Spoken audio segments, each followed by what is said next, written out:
So, when you don't know how to do something, how to fix something, or how something works, what do?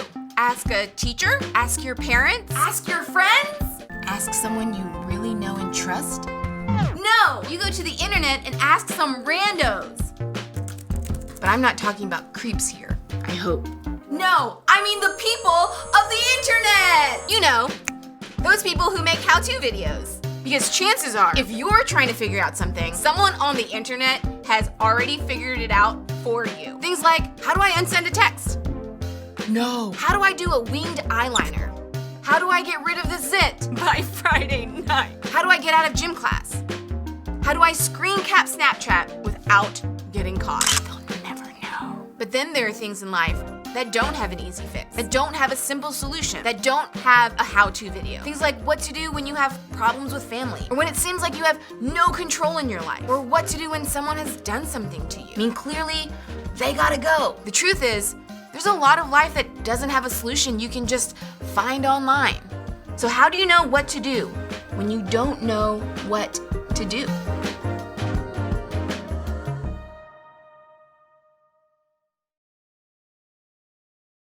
One of my all-time favorite movies is Kung Fu Panda. Am I right or am I right? Okay, you may have watched that as a kid. It's not just a great movie, it's a great trilogy. And one of the things that makes it so great is Po, played by Jack Black. Po is awesome. In fact, for a lot of us, that's probably one of the reasons why we love some of our favorite movies, is because of how much we like the main characters. Producers create characters that you and I can get attached to, and a lot of times by giving us a deeper look into both the good and the bad parts of their life. And when we can see both of those things, it helps us feel for them. It makes us care about what happens to them, and it helps us like them so much more. And it's because we realize that, you know, they're like us. They're not perfect, and their life isn't either. And that's why I love Po, okay? See, movies often show us some of what happens in a character's life by creating what they call a backstory, which is a way of letting us know some of the things that may have happened to the main character before we get to the current moment. For example, maybe a movie centers around a dad saving his daughter, but the backstory shows us that their relationship had a lot of brokenness in the past. Or maybe the movie centers around a superhero defeating his greatest enemy, but we discover in the backstory that they used to be great friends before something divided their relationship. See, understanding the backstory helps make a story more complex to us, and more interesting to us, and more compelling to us. But sometimes, introducing these things can seem kind of random. Like when the dad is in the middle of a chase to find his daughter's kidnappers, and suddenly the movie flashes back to a scene where he and his daughter are arguing in the kitchen. You want to be like, wait a minute. What? Like, what does that have to do with anything? What does that have to do with what's going on right now? Then as the movie goes on, it all starts to connect and make sense. There was something more going on with that fight in the kitchen. See, we see or have these moments when we're watching a movie, but chances are that you've also felt that way just living your own life. Like there are moments in our real life stories that make us ask the same questions because we get a plot twist, because there's conflict going on, because something hits us out of nowhere and we're like, what's happening? Like, what is the point of me going through this? We're talking about difficulties. We're talking about pain and struggle and problems, the things that will be a part of our backstory one day. But as for now, they're in our current story. For some of you, they're in your story right now. And when we're in the middle of them, they make us feel overwhelmed, powerless, and sometimes even make us want to just give up entirely. And in this series, What to Do When You Don't Know What to Do, which I will give you is a long title, we've been talking about exactly what the title suggests.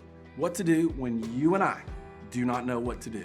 And today we are talking about what to do with our difficulties, our pain, and our struggles. And maybe more than anything else, these things can leave us not knowing what to do. But before we can even ask the question, what do I do? We often ask ourselves just why in general? Why is this happening to me? Why am I going through this? Why is this happening right now? Just like a movie that flashes back to a scene that doesn't seem to make any sense at the moment, difficulties can make us feel the same way. Difficulties, they often feel random. Sometimes they feel pointless or feel completely unnecessary. Sometimes we see the point after the fact when it's part of our backstory, but we don't see it right now. For example, maybe you have a broken friendship, but looking back, you realize that the friendship, well, it led you to make some bad decisions. In fact, you may not even have liked that version of yourself very much when you were in that friendship. So even though it felt bad at the time, you're now actually glad that it happened.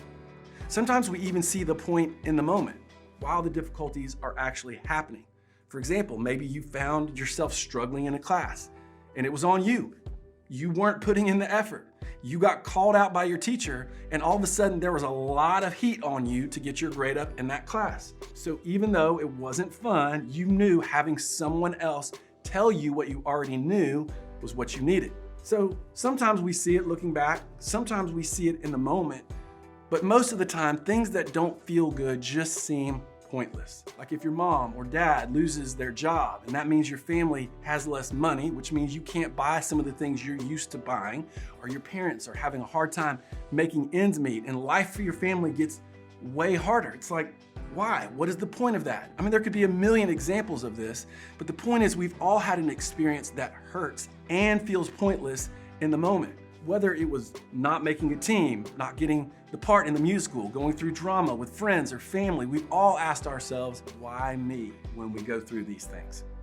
And if you're like me, there's usually not many good answers in the moment. And what's worse, in real life, unlike the movies, our difficult circumstances usually don't get a pretty bow tied on them as we walk through them. It's not like the credits roll and everybody's happy and everyone lives happily ever after. It doesn't always work like that in real life. The outcome may not turn out how we want them to. And in those times, it can be really difficult for us to see any point behind our pain, to find hope despite the hurt, or to find the determination to keep going despite the difficulties. But here's the good news. When we find life confusing or difficult, we can actually learn what we can do by looking at people who have handled similar situations. That's actually an incredible tool for us when we're in the middle of difficulties. And that, my friends, brings us back to the life of Joseph. See, we've been looking at some events in Joseph's life. The account of his journey is found in the Old Testament of the Bible, which basically means he lived before Jesus walked the earth. And here's a recap. Joseph was sold into slavery by his own brothers. He was taken to a foreign land, which was Egypt, where he was forced to work for a high-powered official. Then he was falsely accused of doing something he didn't do and was thrown into prison. Okay, so from free man to slave to prisoner. If anyone had earned the right to ask, what is the point? Why is all of this happening to me? It was Joseph. And that's where we pick up. Joseph is in jail for a crime he didn't commit. And in jail, he makes some new friends. Check it out. Sometime later, the cupbearer and the baker of the king of Egypt offended their master, the king of Egypt. Pharaoh, who was the king of Egypt, was angry with his two officials, the chief cupbearer and the chief baker, and put them in custody in the house of the captain of the guard in the same prison where Joseph was confined. So Pharaoh is the boss of all of Egypt. If he got mad at you and wanted you thrown into prison, that's where you'd go, even if you hadn't done anything wrong or illegal. And that's what happened to these two guys. They were thrown into prison with Joseph. The story continues. After they had been in custody for some time, each of the two men, the cupbearer and the baker of the king of Egypt, who were being held in prison, had a dream the same night, and each dream had a meaning of its own. When Joseph came to them the next morning, he saw that they were dejected. So he asked Pharaoh's officials who were in custody with him in his master's house, "Why do you look so sad today?" "We both had dreams," they answered, "but there is no one to interpret them." Then Joseph said to them, "Do not interpretations belong to God? Tell me your dreams." Okay, so there is a lot happening here. Remember, Joseph is in prison for a crime he didn't commit, and even in this really difficult situation, Joseph continues to honor God. The men told Joseph their dreams, and with God's help, Joseph told them what they meant. And then what Joseph said would happen actually happened. Based on the dream the chief cupbearer had, Joseph said that he would be restored to a favorable position, and he was. As for the chief baker, Joseph said he would not have the same luck, and he didn't. So listen, these stories are like kind of wild. They're out there. If you want to know more, you'll have to read the whole story for yourself because it's fascinating and it's awesome. But you would think, given what Joseph had done to help the cupbearer out, it would have made some sense for the cupbearer to speak up and say, "Thank you, Mr. Pharaoh, for restoring my position. I just want you to know that I was locked up with this guy who interpreted my dream to perfection. I know you have dreams that you need interpreted from time to time, so you may want to think about getting this dude on staff ASAP." But that's not what happens. The story tells us the cupbearer forgot about Joseph altogether. He got out of jail and he went on with his life. Ouch, okay? But over time, as Joseph was waiting in jail for his friend to remember him, he realized that not only did his friend forget him, what he did to help his friend didn't help his situation at all. I'm sure he was tempted to wonder, what was the point of all that? Like, that seemed like God was intervening to get me out of here, and it didn't help my life get any better at all. Like, has God forgotten about me? I thought that I did what was right, and I'm still here in jail for something a crime I didn't commit in the first place. I would be frustrated. But then, 2 years later, Pharaoh had 2 dreams that troubled him. He desperately searched for someone on his staff who could interpret them, but no one could.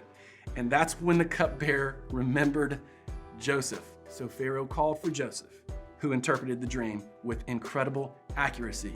And as a result, eventually Joseph was made second in charge of all of Egypt.